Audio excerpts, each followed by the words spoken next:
Assalomu alaykum futbol muxlislari. Bugun sizlar bilan futbol olamidagi eng so'nggi yangiliklar bilan tanishib chiqamiz. Agar kanalimizga obuna bo'lmagan bo'lsangiz, obuna bo'ling va ushbu videoga kanalimiz rivoji uchun like bosishni unutmang. Bu nafaqat derbi, bu tarix. Real Madrid va Barselona yana yuzma-yuz kelmoqda. El Clasico bu faqat uchrashuv emas. Bu bir asrlik raqobat, g'urur va tuyg'ular jangidir. Bu tarixdagi 262-chi rasmiy El Clasico.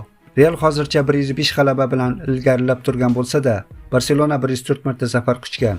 Yana bir bellashuv bu safar kim g'alaba qozonar ekan? Realmi yoki Barsa? Siz nima deb o'ylaysiz? Realni endi afsonalardan biri Xabi Alonso boshqarmoqda. U jamoaga intizom, tez va o'tish, kontratakaga asoslangan uslubni olib kirdi. Barselona esa endi Hansi Flick qo'lida. Nemis mutaxassisi to'p nazoratini saqlagan holda yuqori temp va intensiv bosimga e'tibor qaratgan. Bu ikki maktab, ikki falsafa to'qnashuvi. Real Madrid uchun asosiy qurol Mbappe va Viniciuslar. Ular esa chaqmoqday tez. Barselonada esa 17 yoshli Lamine Yamal tarix yaratishda davom etmoqda. Lewandowski va Gavi bilan birga ular har qanday darvozani ochishga tayyor. Tahlilchilarga ko'ra, Realning g'alaba ehtimoli 45%, Barsaniki esa 30% tashkil etadi.